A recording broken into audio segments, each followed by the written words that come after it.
This is the one upgrade on the build series I'm probably most amped about. It gives you this visceral punch. It really tells you you've done some performance stuff to the car. So let's go ahead and get the garage open and get started.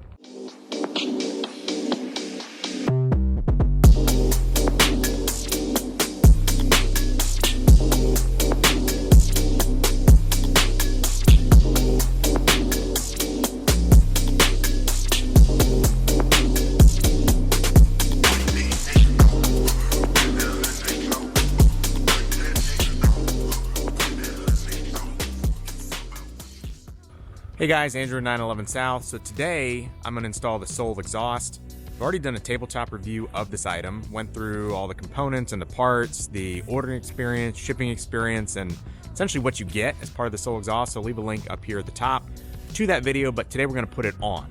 I wanted to do this video to walk you through this. It's honestly 10 easy steps. I know a lot of people out there are interested in getting exhausts, but they really shy away from it because the price point is pretty significant. In this video, I'm going to walk you through how to do it yourself. It's honestly a lot easier than a lot of people think. You can save $1,000, maybe even thousands from taking this to a shop. So that way, the cost of ordering the exhaust obviously is something you can't avoid, but at least on the install, maybe you can save a bunch of money, and it might get some of you who are on the fence about doing a performance exhaust on your Porsche or your sports car over the fence. So in these steps, I'm going to walk you through how to specifically do, obviously, the Soul valved exhaust for the 991, which is what I have. But a lot of these steps are directly applicable to almost any exhaust on a lot of different cars. So without delay, let's go ahead and get into it. A couple things I've done in advance just to let you know. So obviously I've laid out all the parts and pieces, put those on a blanket. Don't want them to get scratched. Just always helps to get really organized. The other things I've done is I have removed both wheels, as you can see. The wheels are over here. So that's just going to give you better access. It's not necessarily required, but honestly, in my opinion, why not make it a little easier? I've jacked the car up. I'm loving these Quick Jack 7000s.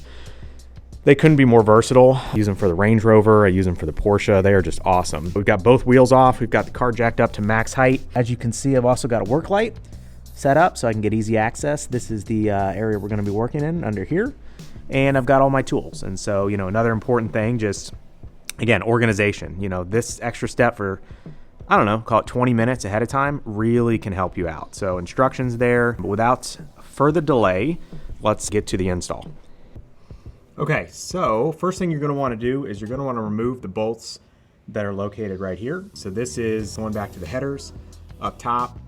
This comes down to this piece here, and this is where you're actually making the break, or the separation between the rear center section of the exhaust right here and the part that we are leaving. So at least for today. Now that's not to say I won't look at competition or street headers that Soul makes, but for today it's this section back here that we're actually removing.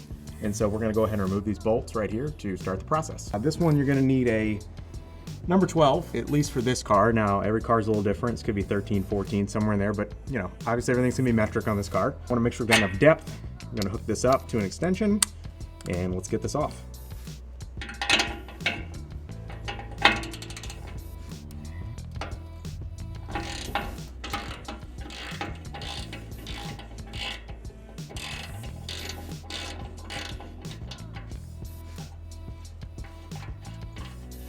Sometimes these can be kind of rusted. They may need to be forced out a little bit, bang of a hammer, something like that. But in this case, this one's coming off pretty well.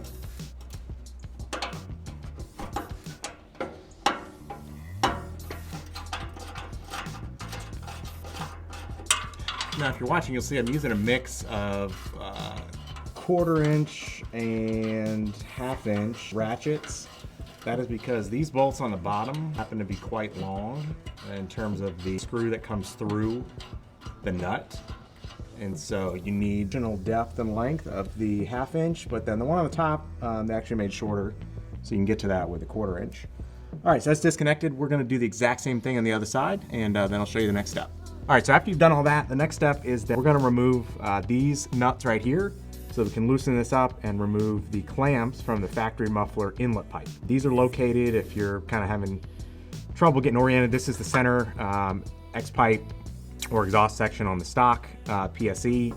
This is the set of tips. So it's gonna be between these two locations. There are 2 nuts up here.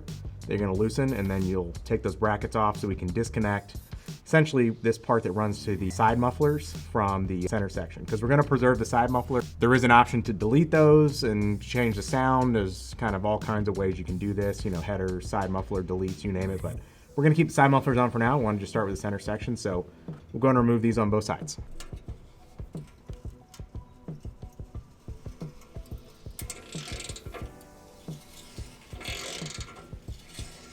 Okay, so the nut that I need to take off being a little bit stubborn. This is not uncommon if you've got a car that, you know, has been driven, it's got things caked on.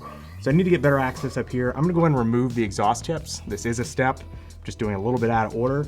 There's a bolt right here that you wanna remove, and then these should just slide right off.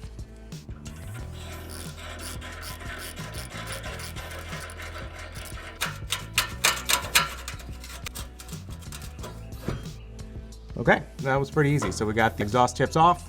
Gonna set those aside and finish working on this bolt, and then we'll do the exact same thing on the other side. So next up, after we got the stubborn bolts off, you want to loosen up the bands that hold the exhaust. So this is the band that you see right here that holds this center section, the factory center section in place. You are going to remove this right here.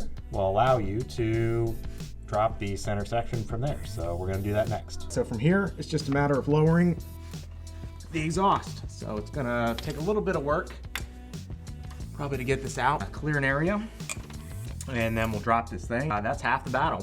But we did remove these bands completely. So we took these off the car so that we can get, you know, just full access here to pull this off.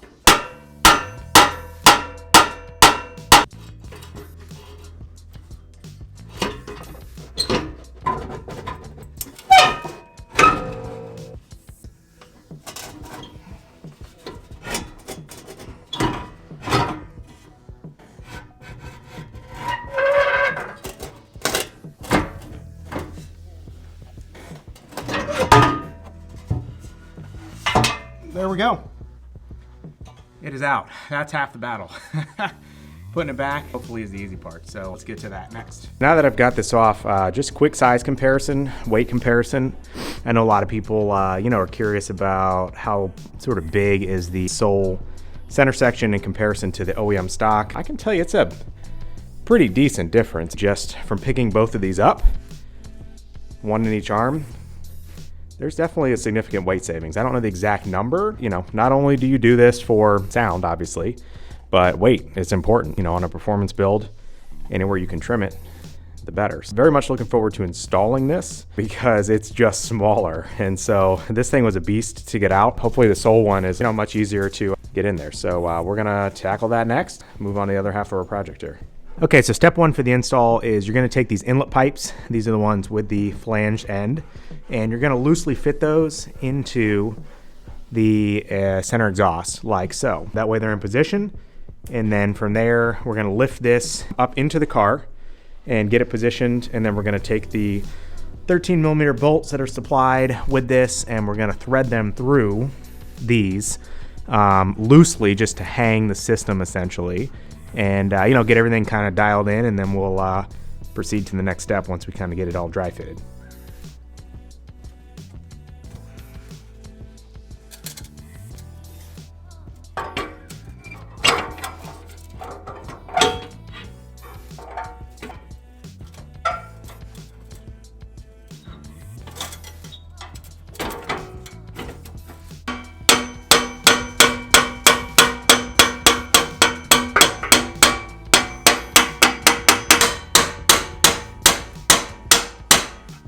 So, got this in place. It take a little bit of finesse. You kind of have to mess with the pipe sections a little bit just to get it in there, but nonetheless, you want to make sure you get this over the bolts. You also want to make sure you get the bracket that holds the side mufflers back over those bolts so that that's nice and secure. But we are in good shape. The sole center section you can see right here, looking beautiful. So we'll get the bolts connected with nuts on them, and then the only thing we're gonna have left is just connect side piping here and turn out for the exhaust, and then we are done. We've got these tightened down completely, so that is where the system meets the old sections coming the header there. And then we've got these tightened down completely. So these are the new AccuSeal connections. Basically seal this piece from the kit over to the center section over there. We need to get these taken care of. I'm gonna go get some new nuts for those. They were quite rusted, and so I'd like not to have that problem in the future if I ever need to take this off. And then all we're gonna have left essentially is to connect section from here around to the front and the tips right here. And then of course the valve exhaust connection, which is a vacuum connection up in here. So we'll create a little T to come out of the valves on either side and connect up to the factory location, and then we are done. So one other connection that I failed to mention, there are some clamps that go up here that you can see right there, and they essentially clamp the exhaust, the center section of the Soul Performance exhaust to this mounting bracket. Okay, so that is something built into the frame of the car. That way the weight of the system is not just relying on these connection points here. Obviously those clamps are pretty tricky, just a FYI. A tight fit, I mean they're supposed to be, do require a little bit of work to get them up to basically the frame, but that's done. So we're gonna go ahead and add the 2 more pipes, the exhaust tips, get the vacuum lines installed, and call it a day. Everything honestly went really smooth except for this one snag that I just hit. Basically the instructions, if you go in order, they basically say to go ahead and get this center section connected, get everything installed, then deal with the vacuum lines. Challenge is obviously once you get the center section up, you really don't have access to the location that you need back there for the vacuum line connection. So as you can see, what I did is I took off the bumper cover and the bumper. That gives you great access. Look, at the end of the day, you could probably do that for this install in addition to taking the wheels off, and it would make everything a lot easier. So really no harm, no foul. Just a really important piece that if you have the valve exhaust and you're looking to connect the new vacuum lines to these valves that you see here and here, either take the bumper off or do it ahead of time, or what I would actually suggest is run one line from the top and just have it dangle down, okay? And then get the center section up in place and then put the T-fitting in and connect the 2 valves on the left and the right from there. That way you make that connection, you know, all the way in the back there before you even put the center section up. Okay, got it figured out, and have those in. You also want to make sure they're wrapped quite well. They will be exposed to heat, so they give you a heat wrap for those, but honestly I picked up some additional wrapping because I was a little short, so you may want to do that as well. We're gonna go ahead and get the piping and everything on the sides, get the tips on. I'm gonna do all that while the bumper's off. Mine as well, be a lot easier, and put it all back together, fire up. All right, so we went ahead and put on these pipes right here. In addition to the clamps, you're going to want to have the clamp connections facing out towards you. Then we loaded on the tips. So the right tip connects off to the side muffler. The left tip, in this example here, connects to the new center section X pipe. So we've got left and right. I've got those on loose because we're going to get the bumper cover, all that good stuff back on the car. We're going to make sure these tips are positioned where they need to be in the bottom of the bumper cover, and then we'll tighten all that down. Just a quick look under here before we wrap it up. Just want to show the other side of this. So this is coming out of the center section right here, okay? This is one of the clamps that's provided by Soul. That is your 90-degree pipe, and then those are the tips. You've got a connection point here that you're going to cinch down. Once you've got the tips even, you definitely want to check that they're sitting at the right height, up and down, left and right, all that with the bumper cover on, and then you're going to make a connection there as well. So super simple. I gotta say, this thing is beautiful from underneath, but get the lights back in, get the wheels back on, and then we'll fire it up.